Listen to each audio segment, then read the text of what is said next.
35ನೇ ಅಧ್ಯಾಯ. ಬಾಬಾ ಅವರ ಪರೀಕ್ಷೆ. ಕಾಕಾ ಮಹಾಜನಿಯವರ ಮಿತ್ರ. ಅನಿದ್ರತೆ ಬಾಳಾ ಪಾಟೀಲ ನೇವಾಸಕರ. ಈ ಅಧ್ಯಾಯದಲ್ಲಿಯೂ ಬುದ್ಧಿಯ ಮಹತ್ವವನ್ನು ಚರ್ಚಿಸಲಾಗಿದೆ. ಇಲ್ಲಿ ಬಾಬಾ ಅವರು ಇಬ್ಬರನ್ನು ಅವರಿಗೆ ಆಶೀರ್ವದಿಸಿದ ವಿಷಯವನ್ನು ತಿಳಿಸಲಾಗಿದೆ. ಬಾಬಾ ಅವರ ಪರೀಕ್ಷೆ. ನಮ್ಮ ಆಧ್ಯಾತ್ಮಿಕ ವಿಚಾರದಲ್ಲಿ ಪ್ರಗತಿ ಹೊಂದಲು ಮತಭೇದಗಳು ಅಡ್ಡಿಯಾಗಿರುತ್ತವೆ. ಪರಮಾತ್ಮನು ಆಕಾರವುಳ್ಳವನು ಎಂದು ಹೇಳುವುದೇ ಭ್ರಮೆ. ಸಂತರು ಸಾಮಾನ್ಯ ಮನುಷ್ಯರೆಂದು, ದೇವರು ನಿರಾಕಾರವೆಂದು ಕೆಲವರು ಹೇಳಿರುವುದನ್ನು ಕೇಳಿರುತ್ತೇವೆ. ಹಾಗಿದ್ದರೆ ನಾವು ಸಂತರ ಮುಂದೆ ತಲೆಬಾಗಿ ಅವರಿಗೆ ದಕ್ಷಿಣೆಯನ್ನೇಕೆ ಕೊಡಬೇಕು? ಇತರರಿಂದಲೂ ಆಕ್ಷೇಪಣೆ ಬಂದಿದೆ. ಈ ರೀತಿಯಾದ ಆಕ್ಷೇಪಣೆಗಳನ್ನು ಸಾಯಿಬಾಬಾ ಅವರ ಬಗ್ಗೆಯೂ ಸಹ ನಾನು ಸ್ವತಃ ಕೇಳಿದ್ದೇನೆ ಮತ್ತು ಕೇಳುತ್ತಲೂ ಇದ್ದೇನೆ. ನಾವು ಶಿರಡಿಗೆ ಹೋದಾಗ ಬಾಬಾ ಅವರು ನಮ್ಮನ್ನು ದಕ್ಷಿಣೆ ಕೇಳಿದರು. ಹಾಗೆ ಕೇಳುವುದು ಸಂತರಿಗೆ ತರವಲ್ಲ ಎಂದು ಹೇಳಿದವರು ಕೆಲವರಿದ್ದಾರೆ. ಬಾಬಾ ಅವರನ್ನು ತೆಗಳಲು ಶಿರಡಿಗೆ ಹೋಗಿ ನಂತರ ಅವರ ಪ್ರಾರ್ಥನೆ ಮಾಡಿ ಬಂದವರು ಅನೇಕರಿದ್ದಾರೆ. ಇಂತಹ 2 ಉದಾಹರಣೆಗಳನ್ನು ಈಗ ನೋಡೋಣ. ಮಹಾಜನಿಯವರ ಮಿತ್ರ. ಕಾಕಾ ಮಹಾಜನಿಯವರ ಮಿತ್ರರೊಬ್ಬರು ನಿರಾಕಾರನಾದ ಪರಮಾತ್ಮನ ಆರಾಧಕರಾಗಿ ವಿಗ್ರಹ ಪೂಜೆಯನ್ನು ವಿರೋಧಿಸುತ್ತಿದ್ದರು. ಅವರು ಬಾಬಾ ಅವರಿಗೆ ನಮಸ್ಕರಿಸುವುದಿಲ್ಲ ಮತ್ತು ದಕ್ಷಿಣೆ ಕೊಡುವುದಿಲ್ಲ ಎಂಬ 2 ಷರತ್ತುಗಳ ಮೇಲೆ ಮಹಾಜನಿಯವರ ಸಂಗಡ ಶಿರಡಿಗೆ ಹೊರಡಲೊಪ್ಪಿದರು. ಮಹಾಜನಿ ಅವರು ಅದಕ್ಕೆ ಸಮ್ಮತಿಸಿ ಇಬ್ಬರು ಶನಿವಾರ ರಾತ್ರಿ ಹೊರಟು ಮರುದಿನ ಬೆಳಗ್ಗೆ ಶಿರಡಿ ತಲುಪಿದ್ದರು. ಅವರಿಬ್ಬರು ಮಸೀದಿ ಮೆಟ್ಟಿಲುಗಳನ್ನು ಹತ್ತುತ್ತಿದ್ದಂತೆಯೇ ಬಾಬಾ ಅವರಿಗೆ ಕಾಯವೇ ಜಿ, ಆಹಾ ಬನ್ನಿ ರಾಯರೇ ಎಂದರು. ಅವರ ಧ್ವನಿಯು ಮಧುರವಾಗಿತ್ತು. ಅದು ಕಾಕಾ ಮಹಾಜನಿಯವರ ಸ್ನೇಹಿತರ ತಂದೆಯವರ ಧ್ವನಿಯಂತಿತ್ತು. ಇದು ಅವರಿಗೆ ತಮ್ಮ ದಿವಂಗತ ತಂದೆಯ ನೆನಪನ್ನು ಮೂಡಿಸಿತು. ಅವರಿಗೆ ಸಂತೋಷ ಹೊಕ್ಕಿತು. ಆ ಧ್ವನಿಯಲ್ಲಿ ಅಂಥ ಶಕ್ತಿ ಅಡಗಿತ್ತು. ಮಿತ್ರನು ಆಶ್ಚರ್ಯಚಕಿತನಾಗಿ, ಇದು ನನ್ನ ತಂದೆಯ ವಾಣಿ, ಇದರಲ್ಲಿ ಅನುಮಾನವೇ ಇಲ್ಲ ಎಂದು ನಿರ್ಧರಿಸಿ ತಮ್ಮ ಷರತ್ತು ಮರೆತು ಬಾಬಾ ಅವರ ಚರಣಗಳಿಗೆ ನಮಿಸಿದರು. ದಕ್ಷಿಣೆ. ನಂತರ ಬಾಬಾ ಮಹಾಜನಿ ಅವರಿಂದ ಮುಂಜಾನೆ 1 ಸಾರಿ ಮತ್ತು ಅವರು ಹೊರಡುವಾಗ 1 ಸಾರಿ ದಕ್ಷಿಣೆ ಕೇಳಿದರು. ಅವರ ಮಿತ್ರರಿಂದ ಅವರು ದಕ್ಷಿಣೆ ಕೇಳಲೇ ಇಲ್ಲ.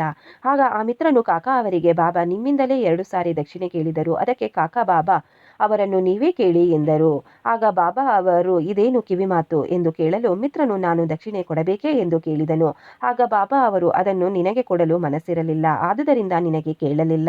ಈಗ ನಿನಗೆ ಕೊಡಬೇಕೆನಿಸಿದರೆ ಕೊಡಬಹುದು ಎಂದರು.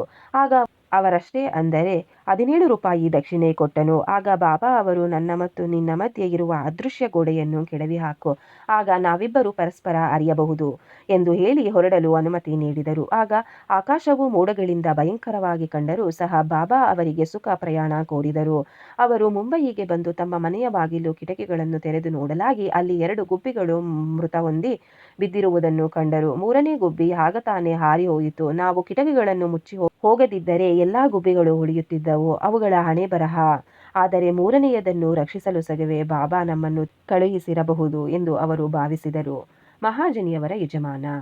ಮುಂಬಯಿಯ ಸಲಹಾ ವಕೀಲ ಟಕ್ಕರ ಧರಮಾಸಿ ಜೇಠಾಬಾಯಿ ಅವರಲ್ಲಿ ಕಾಕಾ ಮ್ಯಾನೇಜರ್ ಆಗಿದ್ದರು. ಯಜಮಾನ ಮತ್ತು ನೌಕರ ಇಬ್ಬರು ಪರಸ್ಪರ ಸಾಖ್ಯದಿಂದಿದ್ದರು. ಕಾಕಾರವರು ಆಗಾಗ ಶಿರಡಿಗೆ ಹೋಗಿ ಅಲ್ಲಿ ಸ್ವಲ್ಪ ದಿನ ತಂಗಿ ಬಾಬಾ ಅಪ್ಪಣೆ ಕೊಟ್ಟಾಗ ಹಿಂತಿರುಗುತ್ತಿದ್ದರು.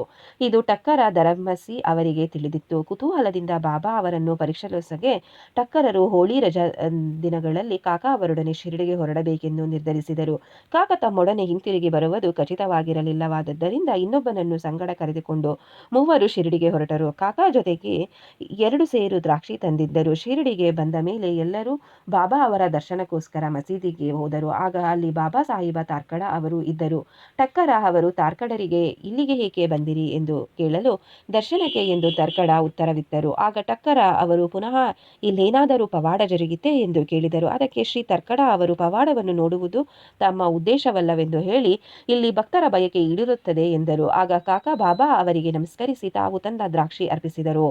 ಬಾಬಾ ಅವರು ಅವುಗಳನ್ನು ಎಲ್ಲರಿಗೂ ಹಂಚಲು ಹೇಳಿದರು. ಟಕ್ಕರ ಅವರಿಗೂ ದ್ರಾಕ್ಷಿ ಬಂದಿತ್ತು. ಡಾಕ್ಟರರು ದ್ರಾಕ್ಷಿಯನ್ನು ಚೆನ್ನಾಗಿ ತೊಳೆಯದೇ ತಿನ್ನಬಾರದೆಂದು ಹೇಳಿದ್ದರಿಂದ ಟಕ್ಕರ ಅವರಿಗೆ ಅದನ್ನು ಹಾಗೆಯೇ ತಿನ್ನಲು ಮನಸ್ಸೊಪ್ಪಲಿಲ್ಲ. ಅಂತೆಯೇ ಅದನ್ನು ತಿರಸ್ಕರಿಸುವ ಮನಸ್ಸೂ ಇರಲಿಲ್ಲ. ಈ ರೀತಿ ಅವರು ಗೊಂದಲದಲ್ಲಿ ಬಿದ್ದರು.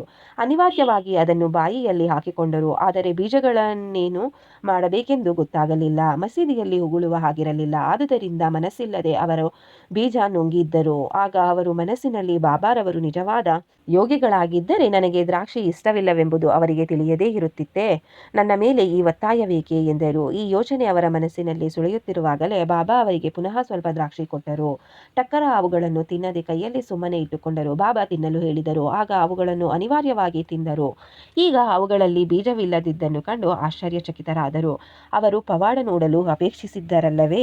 ಬಾಬಾರವರು ಇನ್ನು ನನ್ನ ಇಂಗಿತವನ್ನರಿತು ದ್ರಾಕ್ಷಿಯಲ್ಲೇ ಬೀಜವಿಲ್ಲಂತೆ ಮಾಡಿದರು ಎಂದು ಟಕ್ಕರು ತಿಳಿದುಕೊಂಡರು. ಇದು ಅದ್ಭುತ ಶಕ್ತಿ. ಮತ್ತೊಮ್ಮೆ ಪರೀಕ್ಷಿಸಲು ಅವರು ಕಾಕಾ ಅವರಿಗೆ, ನೀವು ತಂದಿದ್ದ ದ್ರಾಕ್ಷಿ ಎಂತಹದು ಎಂದು ಕೇಳಲು ಅವರು ಸಬೀಜ ದ್ರಾಕ್ಷಿ ಎಂದು ಉತ್ತರಿಸಿದರು. ಇದನ್ನು ಕೇಳಿದ ಟಕ್ಕರು ಅವರಿಗೆ ಮತ್ತಷ್ಟು ಆಶ್ಚರ್ಯವಾಯಿತು. ತಮ್ಮ ನಂಬಿಕೆಯನ್ನು ದೃಢಪಡಿಸಿಕೊಳ್ಳಲೊಸಗೆ ಶ್ರೀ ಟಕ್ಕರು ಅವರಿಗೆ ಮತ್ತೊಮ್ಮೆ, ಬಾಬಾ ಅವರು ನಿಜವಾದ ಸಂತರಿದ್ದರೆ ಈ ಸಾರಿ ದ್ರಾಕ್ಷಿಯನ್ನು ಮೊದಲು ಕಾಕಾ ಅವರಿಗೆ ಕೊಡಲಿ ಎಂದು ಮನಸ್ಸಿನಲ್ಲಿ ಅಂದುಕೊಂಡರು. ಆ ಸಲವೂ ಸಹ ಬಾಬಾ ಅವರು ಇಂಗಿತವನ್ನರಿತು ಹಂಚುವುದನ್ನು ಮೊದಲು ಕಾಕಾ ಅವರಿಂದ ಆರಂಭಿಸಲು ಹೇಳಿದರು. ಈ ಪವಾಡಗಳು ಶ್ರೀ ಟಕ್ಕರ ಅವರಿಗೆ ಸಾಕಷ್ಟು ನಂಬಿಕೆ ಹುಟ್ಟಿಸಿದೆವು. ಶ್ಯಾಮ ಅವರು ಟಕ್ಕರರನ್ನು ಕಾಕಾರವರ ಯಜಮಾನರೆಂದು ಬಾಬಾ ಅವರಿಗೆ ಪರಿಚಯ ಮಾಡಿಕೊಟ್ಟರು. ಆಗ ಬಾಬಾ, ಇವರು ಎಂಥ ಯಜಮಾನರು, ಅವರಿಗೆ ಬೇರೆ ಯಜಮಾನನಿದ್ದಾನೆ ಎಂದು ಹೇಳಿದರು. ಕಾಕಾ ಸಂತಸಗೊಂಡರು. ಟಕ್ಕರ ಅವರು ಬಾಬಾ ಅವರಿಗೆ ನಮಸ್ಕರಿಸಿ ವಾಡಾಕ್ಕೆ ಹಿಂತಿರುಗಿದರು. ಮಧ್ಯಾಹ್ನದ ಆರತಿ ನಂತರ ಎಲ್ಲರೂ ಹೊರಡಲು ಅನುಮತಿ ಪಡೆಯಲು ಬಾಬಾ ಅವರ ಕಡೆಗೆ ಬಂದರು. ಶ್ಯಾಮ ಟಕ್ಕರ ಅವರಿಗೆ ಪರವಾಗಿ ಮಾತನಾಡಿದರು. ಆಗ ಬಾಬಾ ಅವರು, ಚಂಚಲ ಚಿತ್ತದ ಮನುಷ್ಯನೊಬ್ಬನಿದ್ದನು. ಅವನು ಆರೋಗ್ಯವಾಗಿಯೂ ಐಶ್ವರ್ಯವಂತನಾಗಿಯೂ ಇದ್ದನು. ಆದರೂ ಸಲ್ಲದ ವಿಷಯಗಳನ್ನು ಮನಸ್ಸಿಗೆ ಹಚ್ಚಿಕೊಂಡು ಅಶಾಂತಿಯಿಂದ ಇದ್ದನು.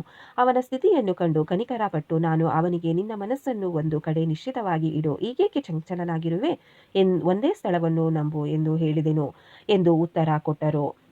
ಬಾಬಾ ಅವರು ತಮ್ಮನ್ನೇ ಉದ್ದೇಶಿಸಿ ಮಾತನಾಡಿದರು ಎಂಬುದು ಟಕ್ಕರ ಅವರಿಗೆ ತಿಳಿಯಿತು.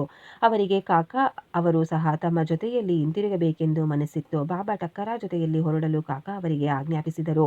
ಇದರಿಂದ ಟಕ್ಕರಿಗೆ ಸಮಾಧಾನವಾಯಿತು. ಆಗ ಬಾಬಾ ಕಾಕಾ ಅವರಿಂದ 15 ರು ದಕ್ಷಿಣೆ ಕೇಳಿ ತೆಗೆದುಕೊಂಡರು.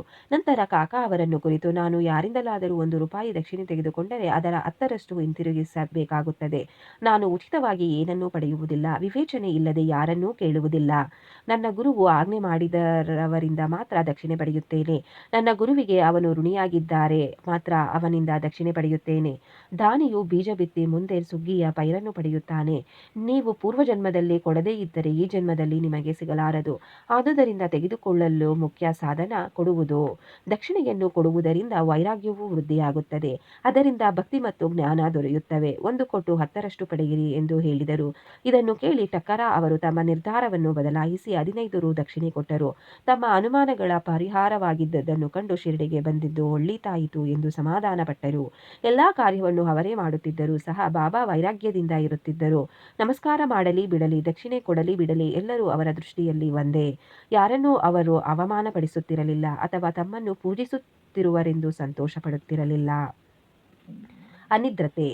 ಬಾಂದ್ರಾದ ಕಾಯಸ್ಥ ಪ್ರಭು ಜಾತಿಯನ್ನೊಬ್ಬನು ಬಹಳ ಕಾಲದಿಂದ ಅನಿದ್ರತೆಯಿಂದ ನರಳುತ್ತಿದ್ದನು. ಅವನು ಹಾಸಿಗೆಯ ಮೇಲೆ ಮಲಗಿಕೊಂಡು ಕೂಡಲೇ ಅವನ ಗತಿಸಿದ ಅಜ್ಜ ಕಾಣಿಸಿಕೊಂಡು ಬೈದು ಶಾಪ ಕೊಡುತ್ತಿರುವಂತೆ ಭಾಸವಾಗುತ್ತಿತ್ತು. ಇದು ಅವನ ನಿದ್ರೆಯನ್ನು ಭಂಗ ಮಾಡಿ ಇಡೀ ರಾತ್ರಿ ವೇದನೆ ಮಾಡುತ್ತಿತ್ತು. ಅವನು ಬಹಳ ಚಿಂತೆಯಲ್ಲಿದ್ದನು. ಈ ಬಗ್ಗೆ ಬಾಬಾ ಅವರ ಭಕ್ತರೊಬ್ಬರನ್ನು ವಿಚಾರಿಸಿದನು. ಆಗ ಅವರು ಉದಿಯೇ ದಿವ್ಯೌಷಧವೆಂದು ಸಲಹೆ ನೀಡಿದರು ಮತ್ತು ಸ್ವಲ್ಪ ಉದಿಯನ್ನು ಕೊಟ್ಟು ರಾತ್ರಿ ಮಲಗುವಾಗ ಸ್ವಲ್ಪ ಹಣೆಗೆ ಹಚ್ಚಿಕೊಂಡು ಉದಿ ಪೊಟ್ಟಣವನ್ನು ತಲೆ ದಿಂಬಿನ ಕೆಳಗೆ ಇಟ್ಟುಕೊಳ್ಳುವಂತೆ ಹೇಳಿದರು. ಅವರು ಇದರಂತೆ ಮಾಡಿ ಆ ರಾತ್ರಿ ಸುಖವಾಗಿ ನಿದ್ರೆ ಬಂದುದನ್ನು ನೋಡಿ ಆಶ್ಚರ್ಯಗೊಂಡರು. ಅವರು ಈ ಕ್ರಮವನ್ನು ಮುಂದುವರಿಸಿದರು. ರಾತ್ರಿ ಮಲಗುವಾಗ ಹಾಸಿಗೆ ಹತ್ತಿರ ಬಾಬಾ ಫೋಟೋ ತೂಗು ಹಾಕಿದರು. ಪ್ರತಿದಿನವೂ ಆ ಫೋಟೋ ಪೂಜೆ ಮಾಡಹತ್ತಿದರು ಮತ್ತು ಗುರುವಾರ ಹಾರ ಮತ್ತು ನೈವೇದ್ಯಗಳನ್ನು ಅರ್ಪಿಸಹತ್ತಿದರು. ಆನಂತರ ಅವರು ಸುಖವಾಗಿದ್ದರು. ಬಾಳಾಜಿ ಪಾಟೀಲ ನೇವಸಕರ. ಈ ನೇವಸಕರ ಬಾಬಾ ಅವರ ಪರಮ ಭಕ್ತನಾಗಿದ್ದನು. ಅವನು ಬಾಬಾ ಅವರಿಗೆ ಶ್ರೇಷ್ಠವಾದ ನಿಸ್ವಾರ್ಥವಾದ ಸೇವೆ ಸಲ್ಲಿಸಿದನು. ಬಾಬಾ ಅವರು ಹಾದು ಹೋಗುತ್ತಿದ್ದ ಶಿರಡಿಯ ದಾರಿಯನ್ನು ಅಚ್ಚುಕಟ್ಟಾಗಿ ಗುಡಿಸಿ ಶುಚಿಯಾಗಿಡುತ್ತನು. ಇವನ ನಂತರ ಈ ಕೆಲಸವನ್ನು ರಾಧಾಕೃಷ್ಣ ಮಾಯಿ ಮತ್ತು ಅಬ್ದುಲ್ ಅವರು ಮಾಡಹತ್ತಿದರು. ಬಾಳಾಜಿ ಸುಗ್ಗಿ ಮಾಡಿಕೊಂಡು ಧಾನ್ಯವನ್ನೆಲ್ಲ ಮೊದಲು ಬಾಬಾ ಅವರಿಗೆ ಅರ್ಪಿಸುತ್ತಿದ್ದರು. ನಂತರ ಬಾಬಾ ಅವರು ಕೊಟ್ಟಷ್ಟು ಧಾನ್ಯ ಮಾತ್ರ ತೆಗೆದುಕೊಂಡು ಹೋಗಿ ಸಂಸಾರ ನಿರ್ವಹಣೆ ಮಾಡುತ್ತಿದ್ದರು. ಇದನ್ನು ಅವನು ಬಹಳ ಕಾಲದವರೆಗೆ ನಡೆಸಿಕೊಂಡು ಹೋದನು. ಇವನ ನಂತರ ಅವನ ಮಗನೂ ಸಹ ತಂದೆಯನ್ನು ಅನುಸರಿಸಿ ನಡೆದುಕೊಂಡನು. ಉದಿಯ ಶಕ್ತಿ. ಅಂದು ಬಾಳಾಜಿಯವರ ಶ್ರಾದ್ದ. ಅನೇಕ ಅತಿಥಿಗಳು ಮನೆಗೆ ಬಂದರು. ಅಡಿಗೆ ಮಾಡಿದ್ದುದಕ್ಕಿಂತ 3ರಷ್ಟು ಜನ ಕೂಡಿದ್ದರು. ಶ್ರೀಮತಿ ನೇವಾಸಕರ ಅವರಿಗೆ ದಿಕ್ಕು ತೋಚದಂತಾಯಿತು. ಮಾಡಿರುವ ಅಡಿಗೆ ಎಲ್ಲರಿಗೂ ಸಾಕಾಗುವುದಿಲ್ಲವೆಂದು, ತಮ್ಮ ಮನೆತನದ ಗೌರವಕ್ಕೆ ಭಂಗ ಬಂದಿತೆಂದು ಅವರು ವ್ಯಾಕುಲದಿಂದ ಇದ್ದರು. ಆಗ ಅವರ ಅತ್ತೆಯವರು, ಹೆದರಬೇಡ, ಇದು ಬಾಬಾ ಅವರ ಆಹಾರ, ನಮ್ಮದಲ್ಲ. ಆಹಾರದ ಪಾತ್ರೆಗಳನ್ನು ಬಟ್ಟೆಯಿಂದ ಮುಚ್ಚು, ಅವುಗಳ ಮೇಲೆ ಉದಿಯನ್ನು ಸಿಂಪಡಿಸು, ನಂತರ ಊಟ ಬಡಿಸು. ಸಾಯಿಬಾಬಾ ಅವರು ನಮ್ಮನ್ನು ಈ ಕಷ್ಟದಿಂದ ಪಾರು ಮಾಡುವರು ಎಂದು ಸಮಾಧಾನ ಹೇಳಿದರು. ಹಾಗೆ ಮಾಡಲು ಆಹಾರವು ಎಲ್ಲರಿಗೂ ಸಾಕಾಗಿ ಇನ್ನೂ ಹೆಚ್ಚಾಗಿ ಉಳಿದು ಹೋಯಿತು. ಭಕ್ತಿಯಂತೆ ಅನುಭವ. ಸರ್ಪರೂಪದಲ್ಲಿ ಸಾಯಿಬಾಬಾ. ಶಿರಡಿಯ ರಾಘು ಪಾಟೀಲ ಎಂಬುವರು ಒಮ್ಮೆ ಬಾಳಾಜಿ ಪಾಟೀಲರನ್ನು ಕಾಣಲು ನಿವಾಸಕ್ಕೆ ಹೋಗಿದ್ದರು. ಆ ರಾತ್ರಿ ದನದ ಕೊಟ್ಟಿಗೆಯಲ್ಲಿ ಒಂದು ಸರ್ಪ ಬುಸುಗುಡುತ್ತಿದ್ದದ್ದನ್ನು ಕಂಡರು. ದನಕರುಗಳು ಗಾಬರಿಯಿಂದ ಅತ್ತಿತ್ತ ಓಡಾಡುತ್ತಿದ್ದವು.